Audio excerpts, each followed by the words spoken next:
শুভ সকাল বন্ধুগণ। আজকে আকাশে খুব মেঘ আছে, তাই জন্য বৃষ্টি হবে একটু বাদে। আমি পরীক্ষা দিতে যাচ্ছি এখন, কারণ আজকে পরীক্ষা আছে 2টো থেকে 5টা। পরীক্ষা দেবো, পরীক্ষা দিয়ে দেখা হচ্ছে আমার সাথে। পরীক্ষা দিয়ে যে বেরোলাম, কাকু দেখছি ফর্মুলা 1 চালাচ্ছে। বাবা রে বাবা, বাস চালাচ্ছে না অন্য কিছু কে জানে। তারপর আমি দাদার দোকানে গেলাম। দাদা আমার জন্য সুন্দর করে একটা ধোসা বানাতে লাগলো।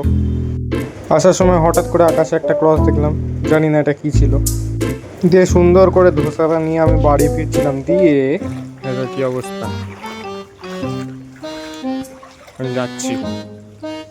গাইজ ভালো ছিল, এখন জলের মধ্যে হাঁটতে গিয়ে মুডটা খারাপ হয়ে গেল। কত কিছু নিয়ে এসেছিলাম, জুতো মুতো হাতে নিয়ে যাচ্ছি, কারণ এই জুতো একবার যদি জলে ভেজায় তো গেল দুটো। এখন নোংরা জলের মধ্যে হাঁটতে হাঁটতে যেতে হচ্ছে।